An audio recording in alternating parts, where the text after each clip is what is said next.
After 240 odd minutes of nerves, entertainment, jubilation and heartbreak, the semi-finals have concluded, leaving just two teams and just one more game. Hello and welcome to another episode of the State of the Euros. We are broadcasting across Facebook, Twitter and YouTube on the fantastic State of Mind network, giving our audience plenty of avenues to get this content into their eyes and ears.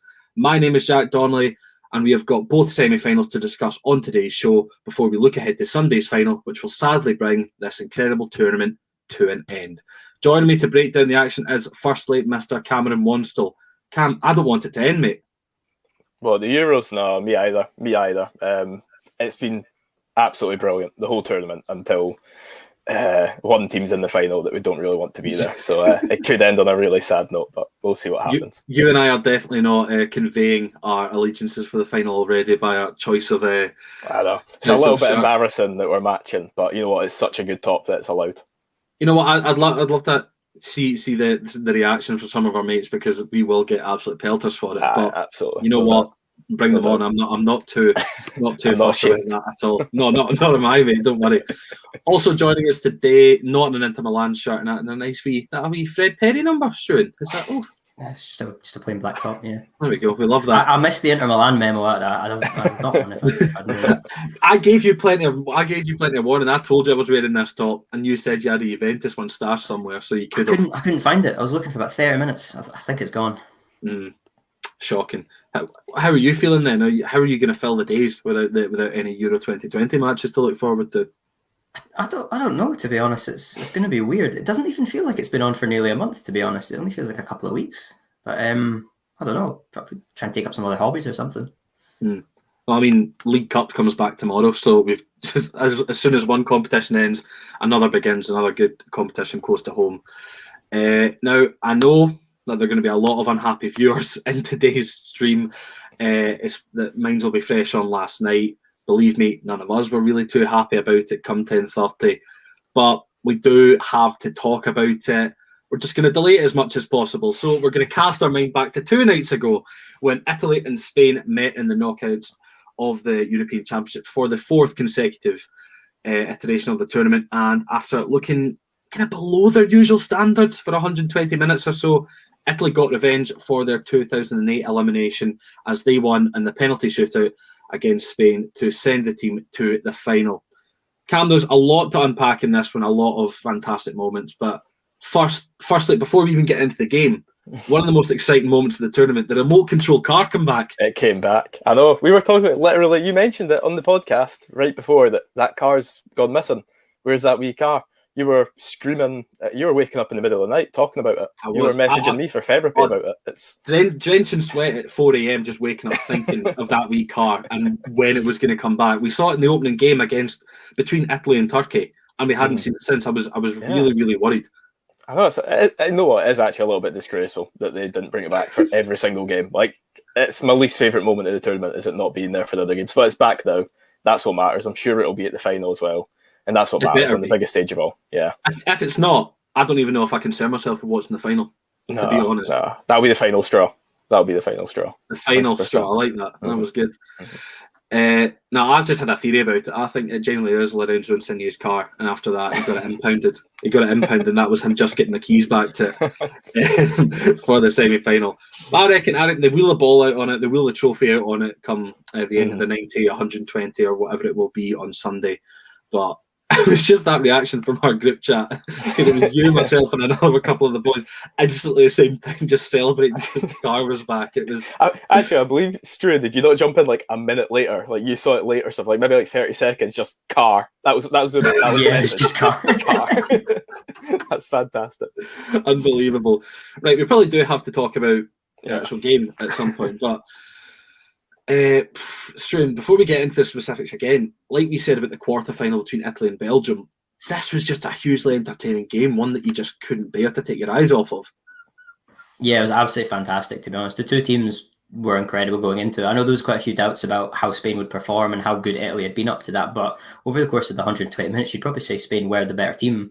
They played some excellent football. I think we did notice the lack of fullbacks for Italy, the way, they've lost Spinazzola and that, and I think it did sort of show. I think they sort of lost the midfield battle a wee bit as well, to be honest. I thought Sergio Busquets, who we praised quite a lot previously on other editions of the show, was absolutely phenomenal once again. I think he was absolutely excellent. But I think I'd need to give more praise to Pedri. 100% pass accuracy in the 90 minutes. He played the full 120 minutes again, only 18 years old. He's absolutely incredible, to be honest. No, absolutely. I completely agree. We'll get onto him in just a little bit. But Cam, it was after another rousing edition of Fratelli d'Italia with the Italian national team screaming their lungs out as the national anthem blared out around Wembley. It was Spain who got off to the better start. I mean, it was a fluid forward line, cutting off any passing lanes between defence and midfield. And then that midfield three of Pedri, Koke and Sergio Busquets were happy to drop back in to halt any promising attacks from the Italians. I mean, given what we'd seen of both sides in the tournament so far, rather, what did you make of this start? Was it kind of expected, or were you perhaps banking on Italy to come out a bit stronger? Not sure. I think it wasn't so much Italy being poor, it was more Spain being really good. Spain were a bit more aggressive than people expected. They were moving faster with the ball, they were counter-attacking quicker.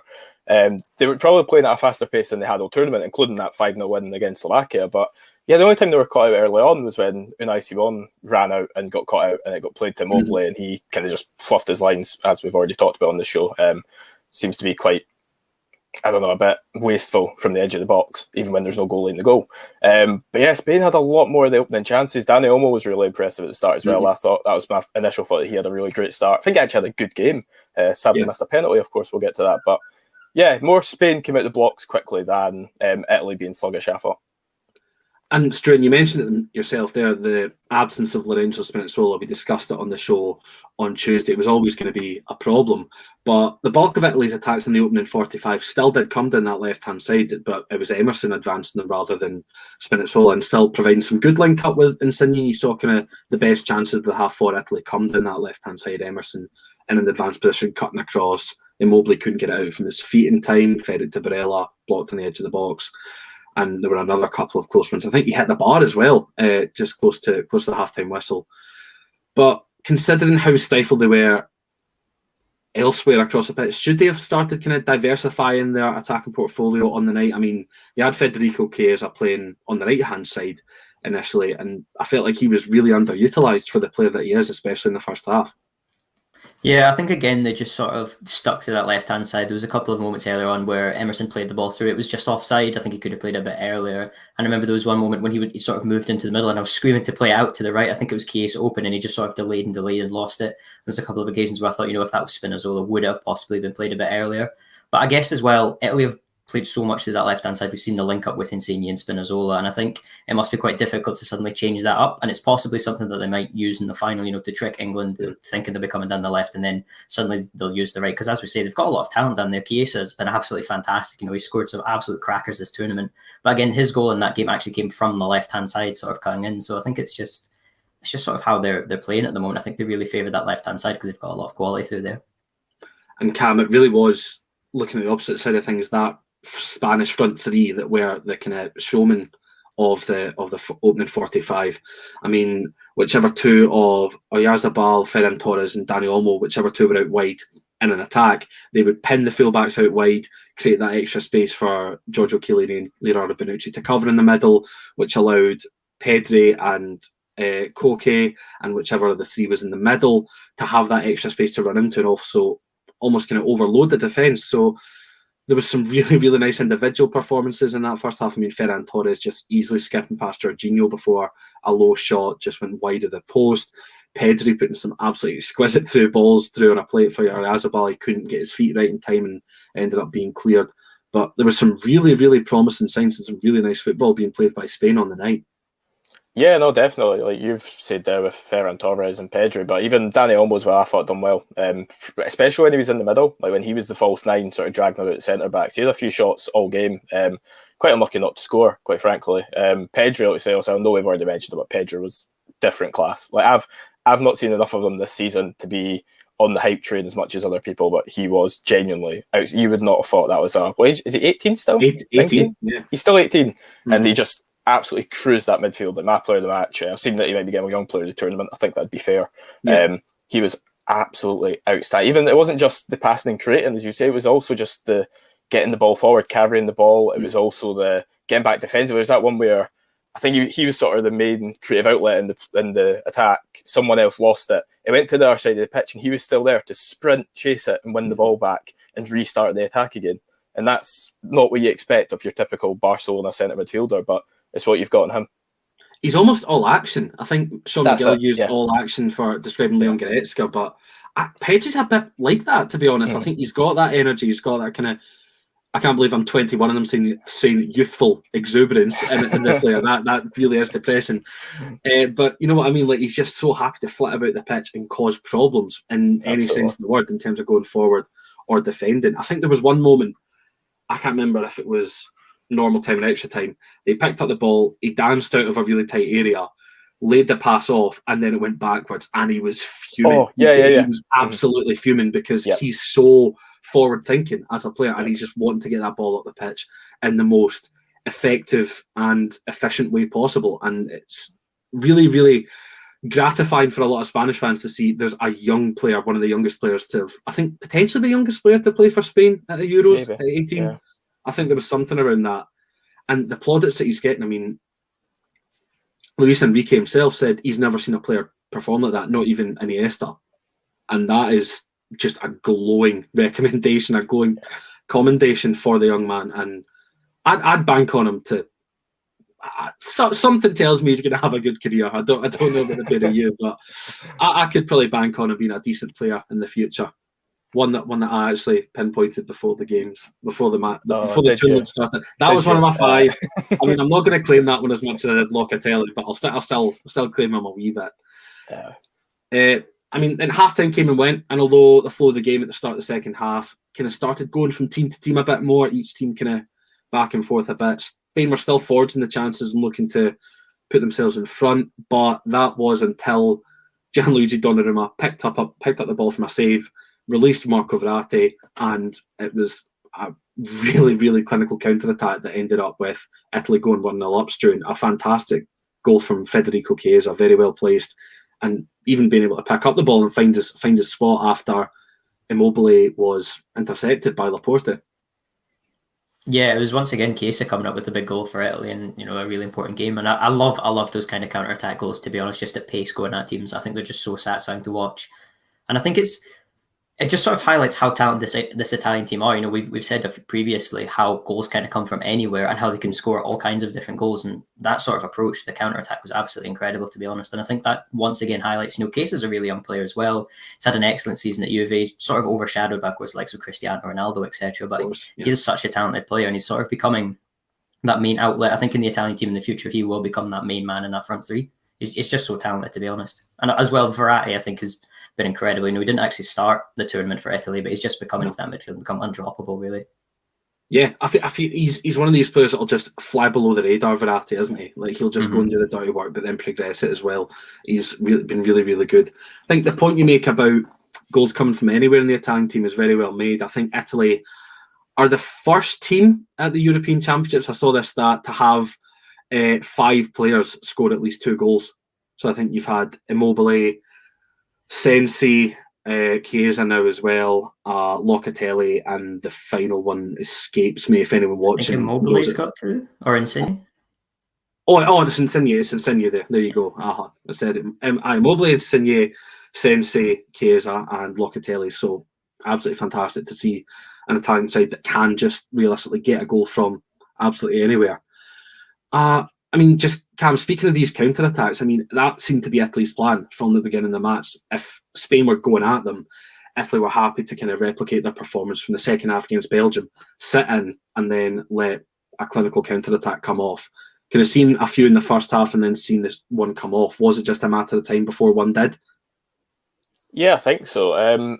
I think even though Spain had the big bulk of possession and more chances, Italy still always looked like a team that were probably going to break the deadlock. I don't know what it was, but just when they went forward, it seemed to be a bit more dangerous. That's exactly what happened. It came from nothing, as we said. Donnarumma rolling it out, a great ball from Insigne. Yeah, it did seem like that also, but then they dug even deeper in their own half after the goal went in, and Spain started to attack a lot more, had a lot more possession through the middle. I think Spain didn't attack enough down the wings. I think we sort of said that Di Lorenzo and Emerson weren't maybe the best wing backs in the world, but they still, even though they played a front three, they played quite narrow. They did get the goal eventually, of course, through the middle, really well worked goal, but I think maybe if they'd exploited the wings a little bit more, they maybe would have got a goal before Italy did. I think it's tough to say they should use the wings more, because I think any time a cross get put in, it was getting met by one reaction. Yeah, it was ahead of either Bonucci or Chiellini smacking it back out. And if it did drop, one of their massive thighs was getting on the end of the resulting shot. They were just so clinical with block. Even if clinical with defending, does that make sense? A little bit. Makes sense in the conversation. I think if they'd played a little bit more like England last night, sort of try to get quick balls in behind between the centre back and the full back, and low crosses, like cutbacks, basically. Because you're right, any ball in the air, like I don't know, even when Morata came on, he's still not going to beat Chiellini in the air. He can be a nuisance against the centre backs, but he's not going to win a header. And Gerard Moreno's not a good tournament, wouldn't either. So, I think maybe a little bit harsh, but definitely if there'd maybe been more cutbacks, sort of just sent the Italian backline into disarray, they would have a chance. But it's hindsight, isn't it? I probably would have said that before the game, so that's the way it is. And I mean, Struan, both sides then made changes just shortly after that goal, and things really did kind of open up from there. They really could have scored goals from a couple of good chances. That Oyarzabal miss, the header from that really good Koke ball, I don't really know how he didn't direct that on target. And then Unai Simon made a couple of really decent saves. I mean, one in particular from Berardi. Were you expecting at least one more goal at that stage? I mean, you could see one was coming, so was it a matter of just when and not if? Yeah, it did look like they were going to have more opportunities to score after that. Sorry, my headphones cut out there, so I sort of missed the... I saw the panic. I saw the panic in your face. Currently switching to wired ones at the moment. I thought Italy were going to go on and do a bit better at that time, but then Spain looked so good going forward. I thought the introduction of Morata and Moreno, was really important. We were mentioning in our group chat how surprised we were at the start of it that neither of them were actually starting. Of course, neither a natural striker, but obviously in the end there just weren't goals coming from it, to be honest. And Cam, that second goal did come eventually from a man who hadn't even warranted the start, which Struan said surprises a bit, the fact that despite they had two strikers and one out of position in their last game, Spain, to not having one on at all. Alvaro Morata, can't get my words out, did come off the bench eventually. He led the break forward after picking up the ball from Laporte, played a really, really nice 1-2 with Dani Olmo. That ball through was really, really well worked. Again, it was just splitting past the two defenders, which you mentioned there probably should have done a bit more of, and then just powered it past Donnarumma. Bit of a poetic finish when you consider it. I mean, we said the same for his goal against Croatia that looked to be the winner. But what did you make of it?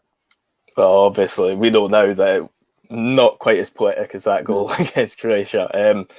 It's a good goal. He does really well to pick up. So, like you say, great 1-2 with Dani Olmo. Dani Olmo, again, just excellent, sitting a little bit deeper off the defence. And this time he did get the ball through to someone. And Morata takes it so well for someone that's known as quite I don't want to be harsh. Wastes a lot of chances, let's just say that. Yeah. But I think Donnarumma went down quite early. Not his fault. He's quite helpless in this situation. Donnarumma he's got three stances here. Goes down to his left, stays on his feet, or goes down to his right. He went to his left, and Morata sent him the wrong way. A bit like a penalty, just kind of sent him the wrong way. Nothing he can do about it. I'm not too sure what actually happened with the Italian back line. It's like they all kind of pushed out a little bit. Just got caught out.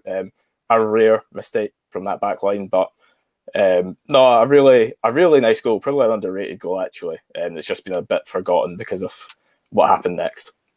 No, absolutely.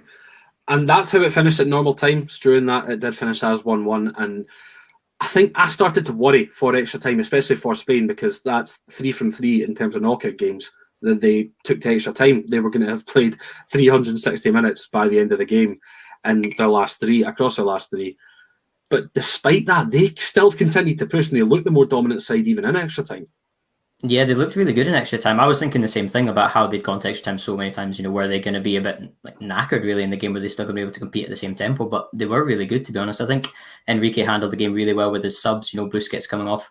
I think quite a few of us were confused when Koke came off for Rodri. I thought at the time that looked a little bit negative, but obviously in the end, it did seem to make sense. Llorente came on for Azpilicueta, another one who probably was bringing a lot more energy and a lot more threat going forward. Azpilicueta obviously is a bit older now. I think 120 minutes may have been a bit much to ask from him again there. So I think Enrique did really well, to be honest, to change the team around. And again, I think I'll just go back to praising Pedri here, to be honest, because the fact he's played another 120 minutes was just incredible. And I think he's actually going to the Olympics as well for Spain. So he's just going to keep going. He's not getting a rest, but he doesn't look like he's tired, to be honest. He's one of those players who you just think could run and run and run constantly. He's fantastic. And I think the whole team deserve credit, to be honest, for going to yet another extra time, and just the mentality thinking, penalties are coming up again here. Even, the centre-back Eric Garcia coming off at Pau Torres. Yeah, no, absolutely. I mean, as a concern, I just really hope that Pedri doesn't just get run into the ground. I hope he can just kind of keep performing at this level for as long as possible, because there's going to be good viewing for it regardless. In the end, it did go to penalties, of course. And Cam, did the Italians have this in the bag from that final whistle? I mean, the way Chiellini was playing about with Jordi Alba, making the officials have a wee giggle to themselves. Was it just mind games from that? Did Chiellini sell Jordi Alba the fact that we have no worries here? We are going to go and win this. We're not really too concerned. Yeah, I thought it was that straight away because he just acts like that. He was just all over him. And Jordi Alba, as we've known in the past, maybe not like a normal captain. I can't remember what game it was, but I remember there was that video from trying in like halftime. Was it the Liverpool game? The 4-0, that classic. There was like footage came out of that. You can look it up, and he's greeting at halftime when the game's not over yet. That's not what you want for a captain. And I think Chiellini just senses that, and he just took him for a ride, basically, just laughing and joking, playing about, messing up the coin toss, just getting in his head.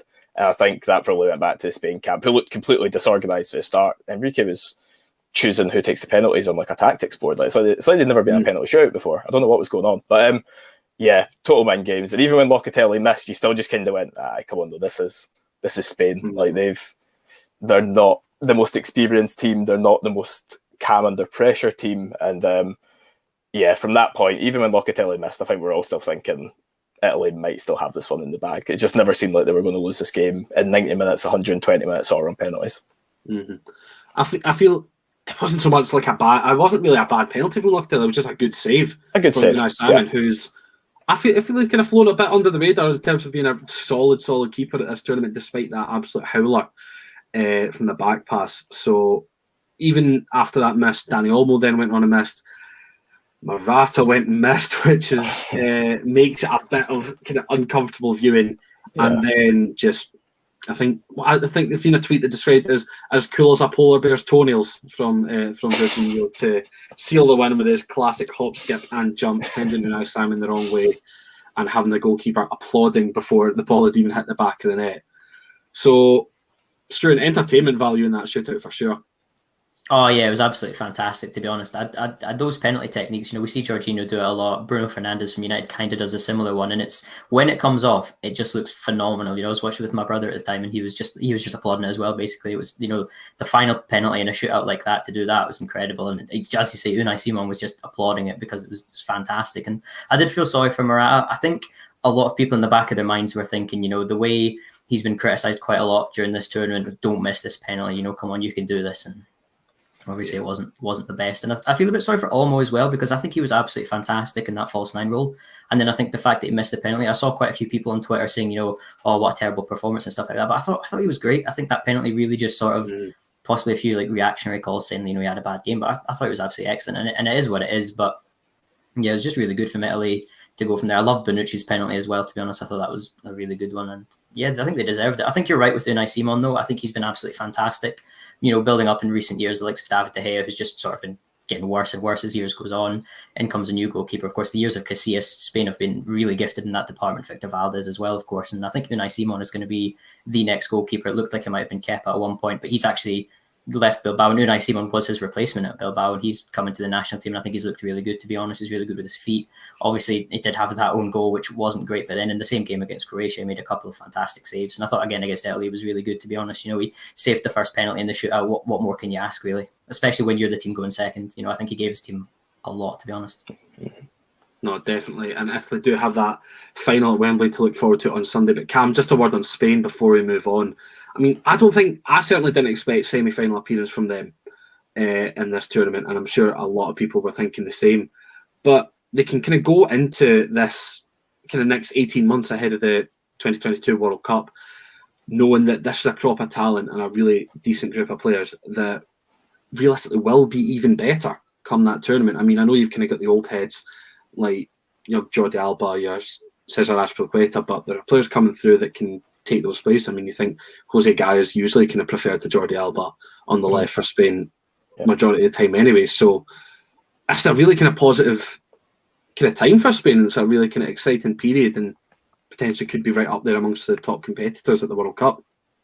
Yeah, no, definitely. Also, it's only 1 year away, but 1 year's a long time in football, so players can definitely develop very quickly. And even though, I do believe Jose Gaya should be starting left back, Jordi Alba will still be there. I think Azpilicueta could still be there. He's a fantastic footballer.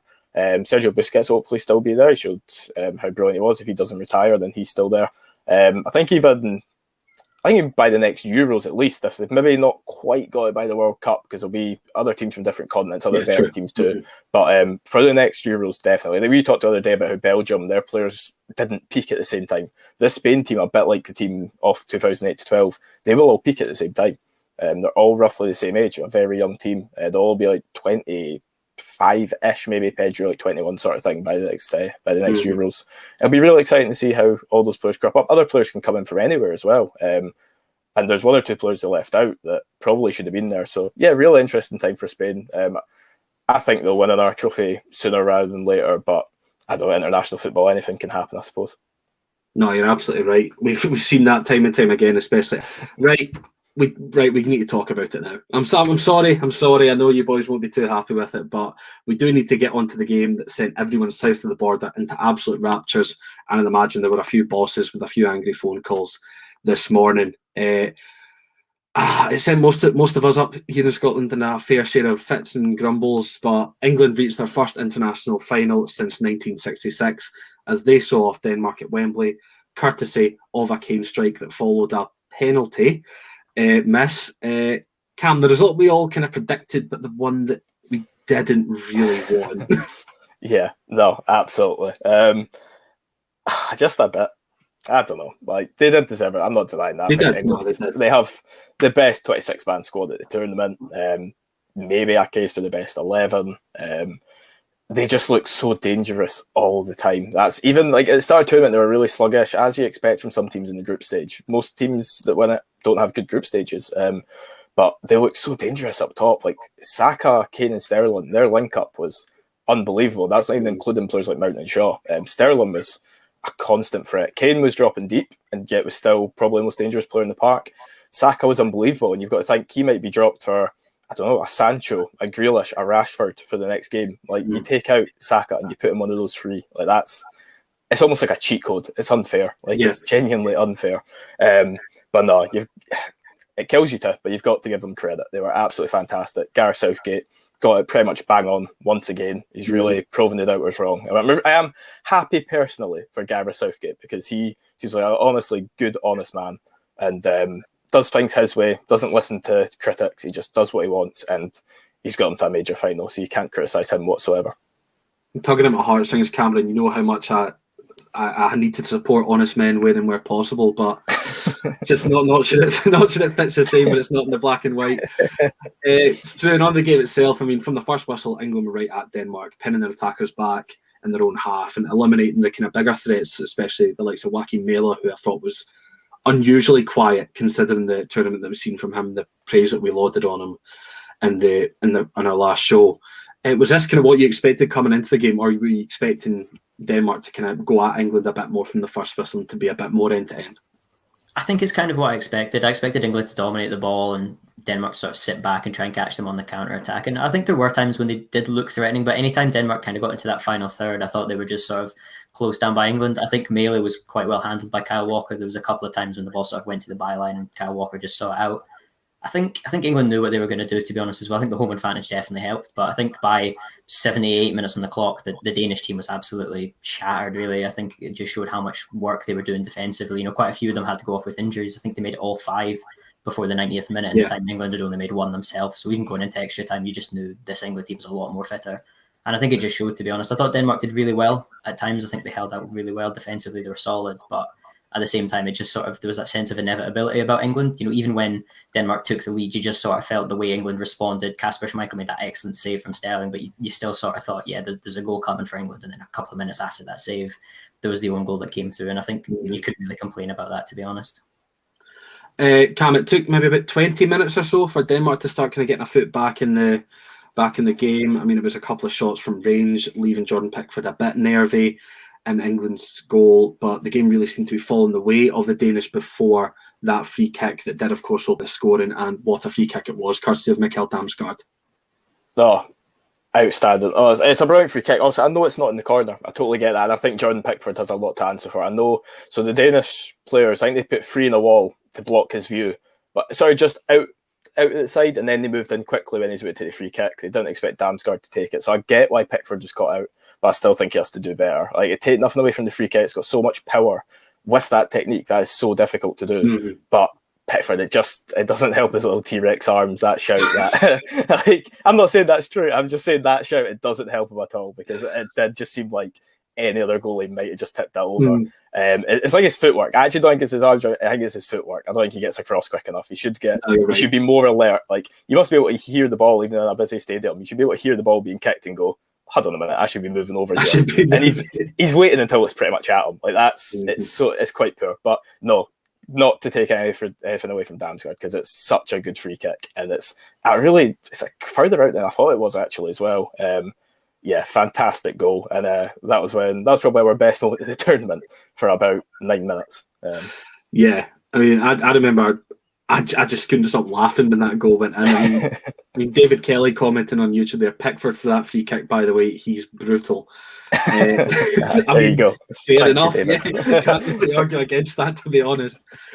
But Struan, this was the first time in this tournament that England have had to come from behind. What was your kind of view of them after that point, considering this is a bit of uncharted territory for them, having conceded a goal for the first time in over 700 minutes? Did you think that they would get back into it? I mean, even after they got the goal, or they conceded the goal, they still looked nervy and unsettled. Yeah, I was a little bit uncertain. I think one point about this is English team is quite young and inexperienced. They don't really have that Chiellini, that Sergio Ramos, Busquets type of player, who's been there, done that, and is going to sort of pull them up and get them back into the tournament. So I think there was definitely that element of it, but I think they did respond really well, to be honest, and they were able to get back into the game. I loved the way that free kick came about, how Denmark had one on the outside.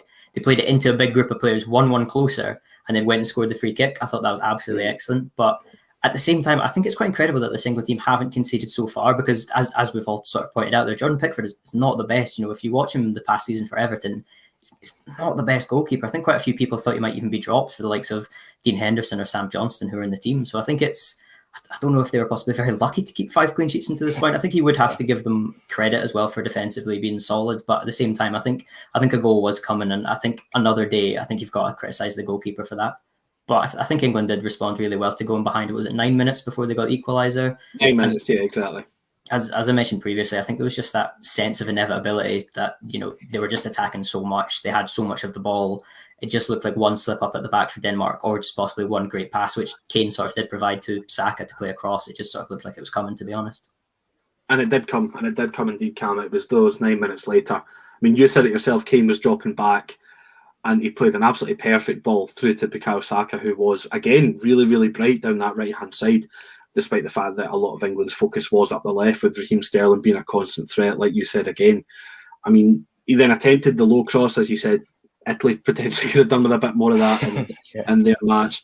And I was sad to see it turn into his own net off Simon Kjaer, because I've been really impressed with him, not just for his performance on the pitch, but his performance as the Danish captain. He's been outstanding, going above and beyond.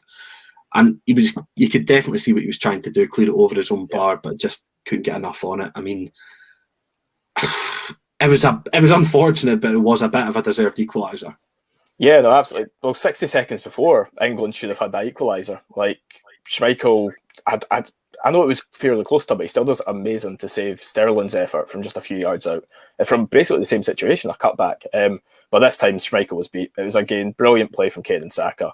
Schmeichel's beaten to it. And Simon Kjaer, it's one of those own goals where it's so harsh to even call it an own goal because there's nothing he can do. The only thing he can do is put it in his own net. Like he has to try and get a touch on it. Sterling's tapping that in. Like even Sterling has a few calamities in the past. He's putting that in the back of the net.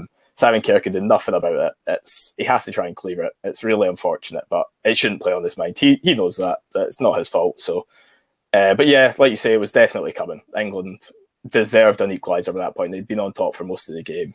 Maybe perhaps a little bit unfortunate to concede after just about 2 minutes of dominance from the Danes from a free kick that should have been saved.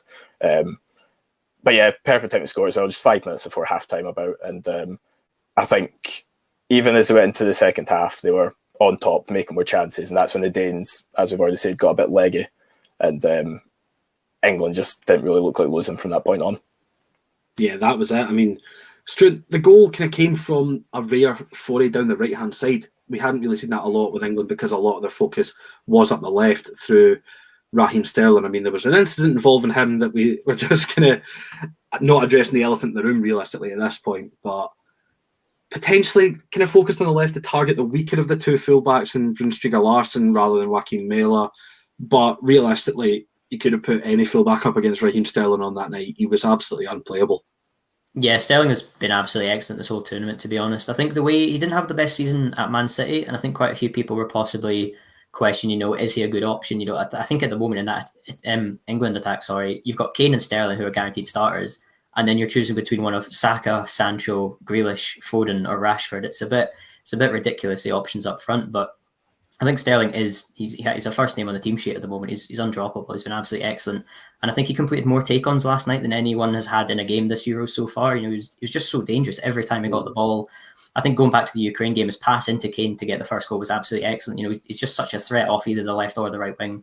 And I think he's just such a dangerous player. And I think they knew that coming in to put him on that left-hand side to target, as you say, the weaker fullback for Denmark. And I think it did work really well, even though the goal did come from the right-hand side.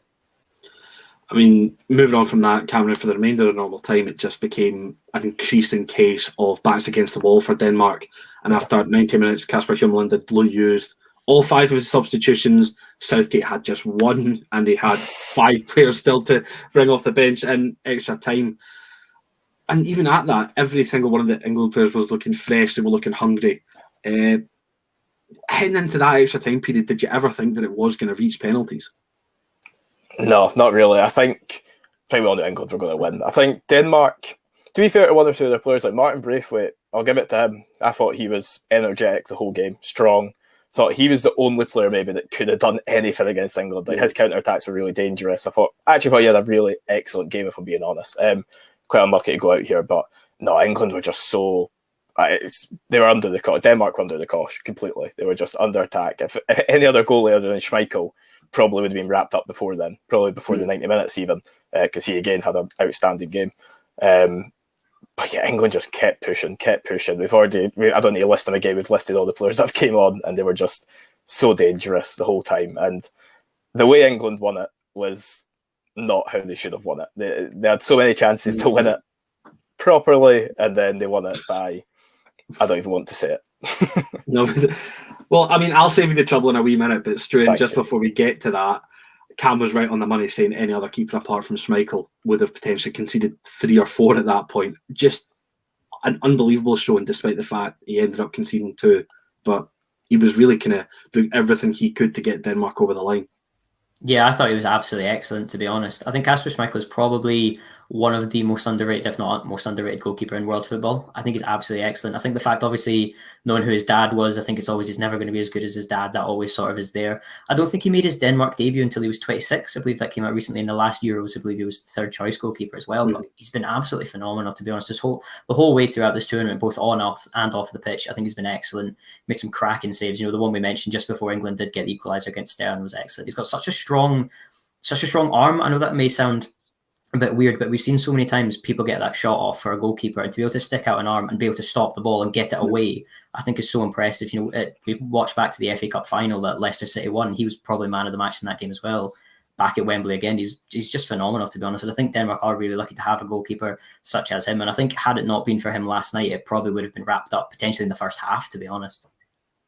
No, it definitely could have been. Right. Let's address it then, because we do need to at some point talk about the goal that England won the game with. the game was decided by a penalty, or at least the fallout from one, if it didn't reach penalties. Before we get on to it itself, I mean, viewers who haven't heard too much from the three of us in the past know we don't really like to spend a lot of time discussing refereeing decisions, as it can be a bit kind of pedantic and a bit hindsight worthy in terms of the chat. But needless to say, we'll not spend too long talking about the decision itself. But just quickly, penalty or no? No. I want to say penalty just for a laugh, but never a penalty. Just mix the pot. I can't even bring myself to do it. It's so bad. Stuart, you go ahead. You go ahead. It just didn't seem like a penalty to me, to be honest. At the time, I said no penalty. I saw the replay, no penalty. There's one incident earlier on where Kane's foot got clipped on the edge of the box, and I think Peter Walton came on commentary during the game on STV, ITV, whatever you were watching, and said, it could have gone either way. And then and at that moment, I thought, oh, there's going to be a decision in this game, isn't there, that's going to go in that direction? And then this one did. I just didn't think it was a penalty. I think that the officials have been excellent in the Euros, to be honest. I've loved the way that they've kept play going. They've not brought back every silly foul. But I just think this one's wrong. I mean, I'm Scottish. There's maybe some bias towards that. But I just think watching back, it's just not a penalty, to be honest. It's hard to call. There's maybe some contact on his knee to knee or something like that. The way I see it is that he was already going down before any contact is made. If you're going down, then it's a dive. As simple as that. Yeah. Even if he's not diving, so he just tripped over his own feet. But it's not. Even when he got up, he wasn't looking for a penalty. He was just kind of like, oh no, this is getting called back, and I'm getting booked. Like, simple as that.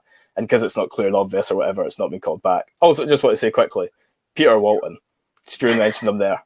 I actually can't. Like, he just comes on. The member of the commentary team you're going for in their broadcast, to be honest. I'm so fed up of going after the commentary teams now. I've done it enough in the last just 10 hours. But no, Peter Walton, he just comes on and goes, like, whatever way the wind's blowing, he'll just go, oh, it could be, or oh, it might not be. It's like, mate, you're a referee, just tell us what you think. If you think the referee's wrong, I know it's like a referee union, like a goalkeeper union sort of thing, but just tell us, that's your job. He just came on and was like, oh, don't really know, it could go either way. And it's like, no, tell us if it is or it isn't. Like, I don't get it. A referee would be a bit more sure of a decision rather than it could have gone either way, to be honest. I think that's not what you want a referee to be saying. I think more frustrating for us watching it because of the reaction from the broadcast team at ITV. Absolutely. Because it was that just initial, it's like, it's probably not a penalty, but who cares?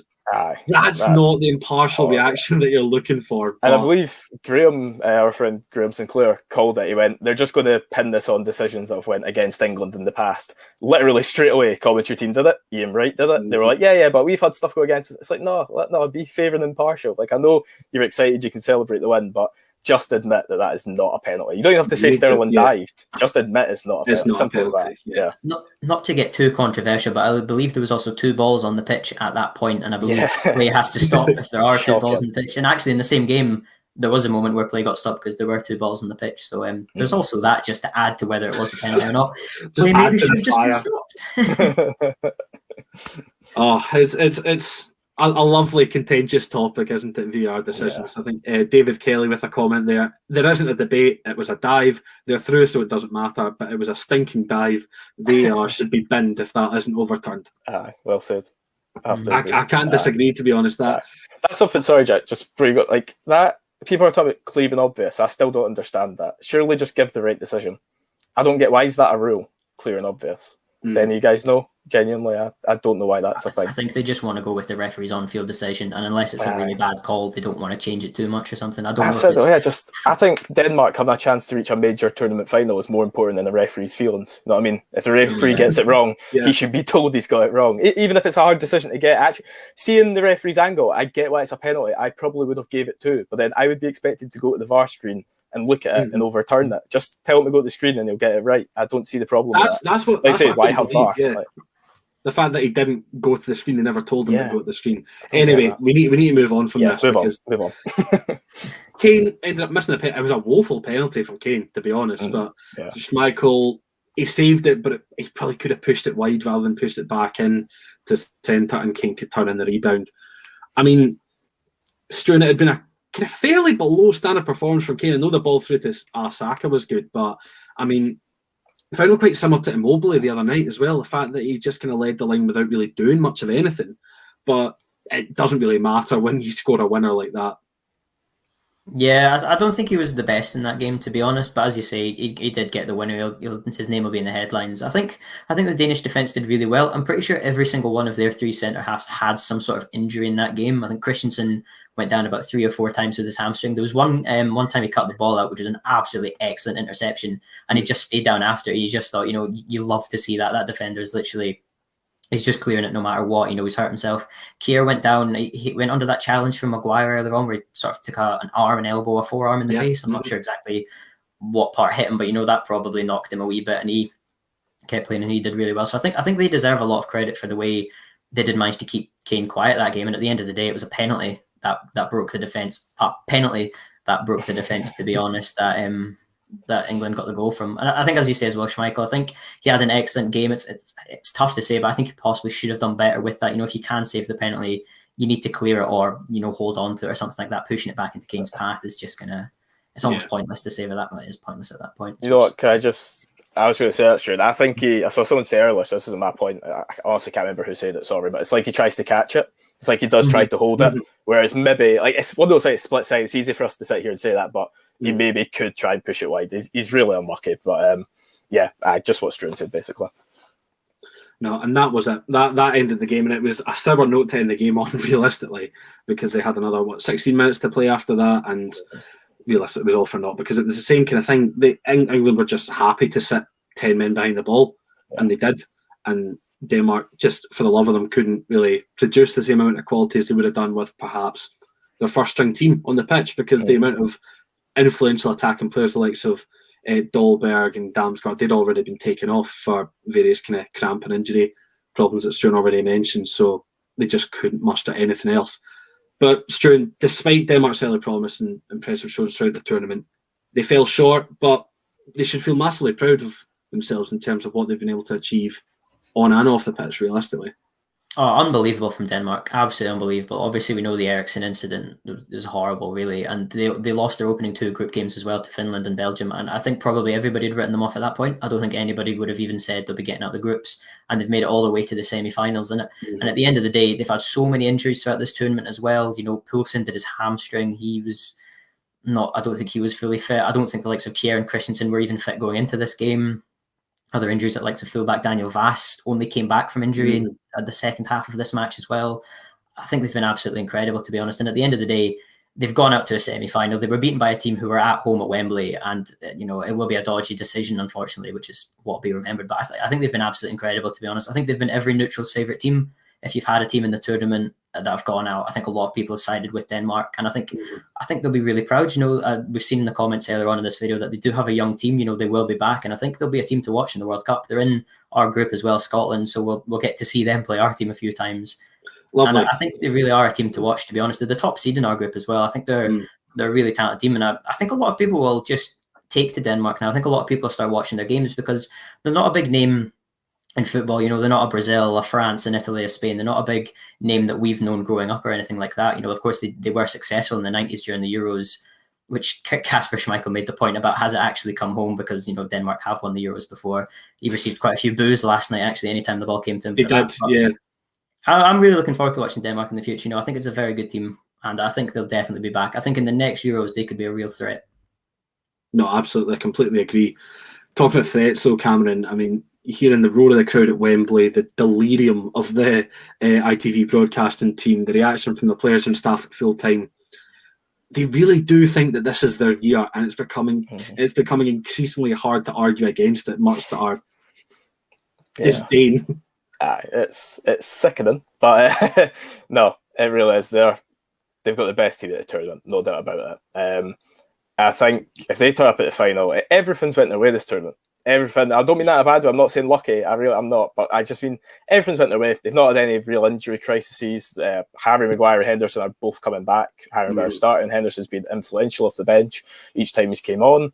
I think the home advantage, really, it does help. It's not a slight. Other teams have had the home advantage and they've not utilised it. England may be a bit lucky to have it semis and final, but what can you do?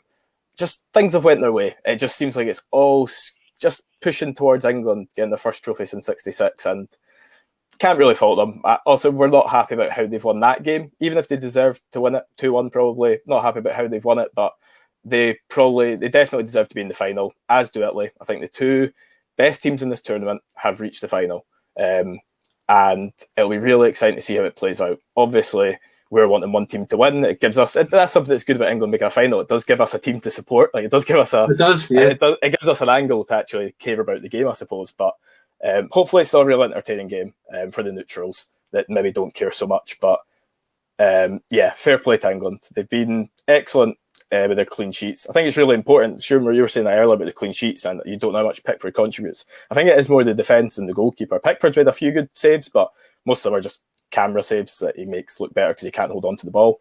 But their defence has been absolutely superb all tournament. No taken away from them. 5 clean sheets in a row was it in the semi-final. Conceded a free kick. Excellent team. Deserve to be in the final. Let's just hope Italy can stop them. I mean, we will hope that, and we are going to go straight on to our preview of that game, leaving us with nothing left but the small matter of the Euro 2020 final on Sunday, with England welcoming Italy back to Wembley. And if I'm being completely honest, coming into this in this broadcast, I don't know how to call it.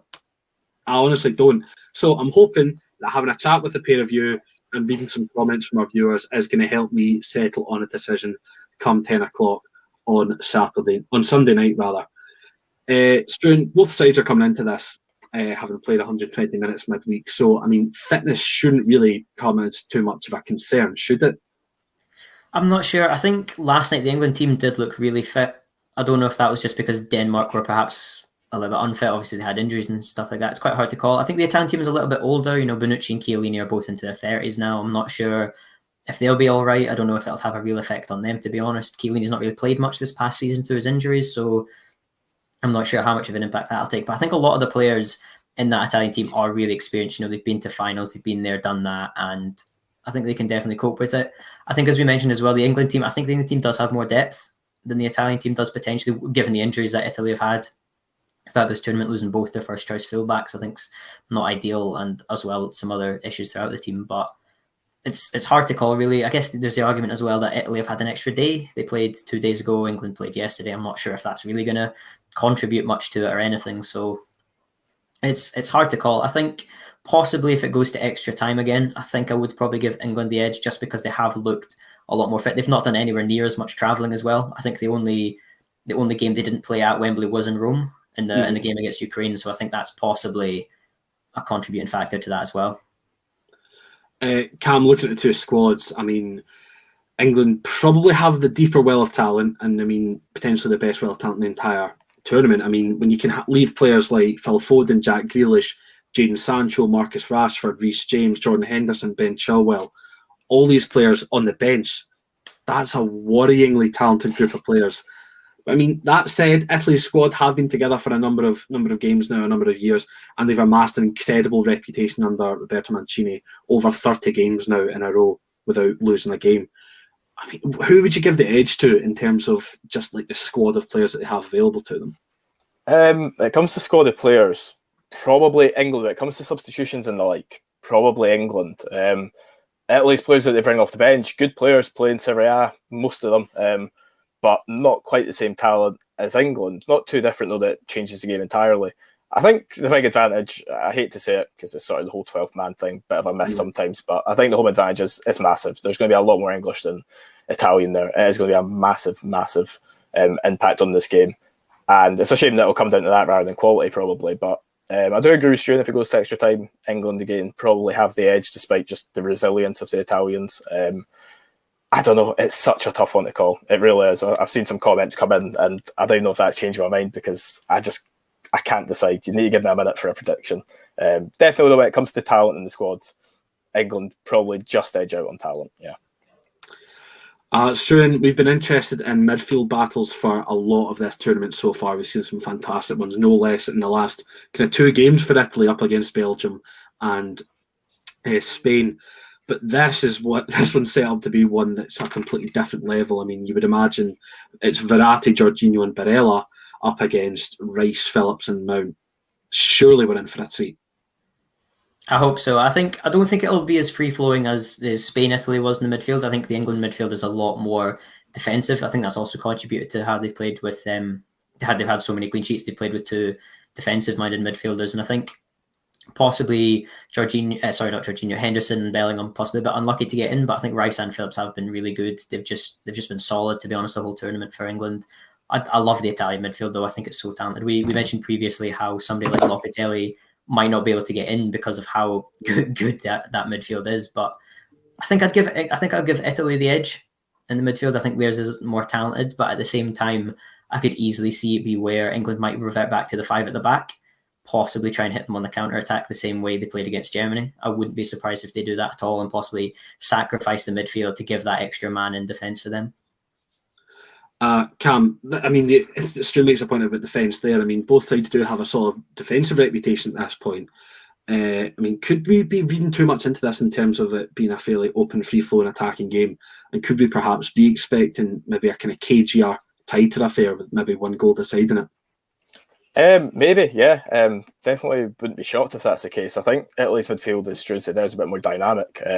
England, you've got Phillips, who I thought was excellent yesterday, I should say, and Declan Rice. Like I say, won't be like Spain, won't be attacking as much. When it comes to defences as well, I think it will be hard to break either down. England are maybe due a mistake at the back. That's something we can be hopeful for. Whereas Italy, as we've said 100 times, I sound like a broken record at this point, but the wing back's not the strongest. England, especially down the wing's probably where they're strongest, with Sterling, Shaw, whoever plays on the right. Yeah, really, really difficult one to call. Could be, I'm not expecting anything like a 4-3. If I'm giving a prediction, it'll more be a 1-0 probably. It will be quite a cagey affair, I think. I hope not, because I want an exciting game, but as finals go, usually a bit more cagey affairs, and I expect nothing more from this. You've mentioned making a prediction, and I'm going to need predictions from you both and across the board in terms of scorers. We want man of the matches. We want how many donuts the wee car's going to do in the middle of the pitch come the end of the game. I want this from the stream as well, so everyone get your predictions in the comments. We'll get them read out as soon as we get them in. But I'm going to have to ask the two of my co-hosts the question first. I'm going to come to you first here, Cam. Who is winning Euro 2020? Italy. 1-0 in normal time. Okay. And I'm going to say, who's going to score? I think it's going to come from like a set piece or something. I think England are finally going to buckle at a set piece. I think it's a big centre back. I don't know if it's going to be Chiellini or Bonucci. It's going to be one of them. I'll say, just because we expect it to be Chiellini, I'll say Bonucci, just to be different. 1-0 Italy, Bonucci in normal time. That's my prediction. Man of the match, Bonucci. There we go. That would do it. Yeah, I mean, a goal and a clean sheet, that would probably seal it for him. Stuart, how about you? You've had some time to fester, some time to think about it. I've just been thinking in my mind, a last-minute Chiellini header, retires on international duty on something like that. That's written in the stars. But I think I'm fancying England for this game, unfortunately. Yeah. At the end of the day, I know it's a major European final, but finals, we say, the 50-50, two teams of this quality, and it's at Wembley. England will have the home fans. I think that'll just give them the edge in this game. I think quality, there's not much between the sides, to be perfectly honest. Italian possibly have a bit more experience. The England team is possibly a bit more fitter in the later stages of the games. Have done less travelling. I'll go for 2-0 England, and I think the goal scorers. I like it. I think Declan Rice is going to get one. Oh, that's even more bold. I think it's going to come. I think it'll be a set piece or something. Uh-huh. And I think the other goal is going to be Marcus Rashford coming off. Oh, you had to, didn't you? You had to get him in there somehow. You're not mentioning him all tournament long. You had to sneak him in somehow, didn't you? I'm just waiting to see these comments coming in and seeing who's saying what. Seeing a 0-0 Italy on penalties from the Durabides, Varnas Vara. Saying England 2-0 or 0-0 Italy win on pens. So he's got a candid insurance pick. Jaffaman Harry saying 3-2 Italy. There's a 2-2 in Italy extra time. 2-2 Italy in extra time with penalties. Frank Brennan saying Italy 1, England 1 after extra time. Italy to win 5-4 on penalties. So going down to the penalty score as well. That comes I like that a lot. That would be incredible. I want that. Frank, chuck a line on that, mate. Just see whether that would come in at in terms of the odds. Absolutely worth it. Italy are going to win. I'm backing on that. And I'm going to say 2-1 in extra time. 2-1 in extra time. I think just there's going to be that English mistake someone's going to give it away in the midfield, and it's going to be a Fernando Torres and Barcelona-esque break up the pitch from the car. From the car. From the car. Lorenzo Insigne driving the car, and he's going to slot it past Pickford to get the Italians a win at Wembley and send 5 million Scots into absolute chaos. And I mean, there's been a lot of chat. There's been a lot of chat recently about Scotland just being bitter that they're not there and everything like that. But Rocco Rocks 10 minutes ago said, who cares if they win? They're still all missing out on square sausage. And I couldn't agree with that anymore. That is just about going to do things. We have covered just about everything there is to cover, and all that's left to do is sit back and watch the final on Sunday. Thank you very much for watching this episode of the State of the Euros. We hope you've enjoyed watching as much as we've enjoyed having you. A massive thank you, as always, to Cameron Wonstott and Struan Garvey. Cam, where can the lovely people in the chat find you? At Cameron Wonstott on Twitter. And Struan, how about yourself? At Garvey2000 on Twitter. Love that. And I'm Jack_Donnelly. Make sure to also check out enrgsport.net and ENRG Sport across the socials for some work from the three of us. We're all working on something behind the scenes, and we're looking forward to seeing this come off in the next week or so. So make sure to keep your eyes peeled. If you are of a green and white persuasion, stay where you are, and the Axon Bulletin will be with you at 12:30. The guys have a pre-season friendly to break down, and I'm sure plenty will be keen to hear what the panel thought of their first viewing of Ange Ball. Otherwise, thank you for watching. Stay safe. Enjoy the final. Buona fortuna in Italia, and we'll see you soon.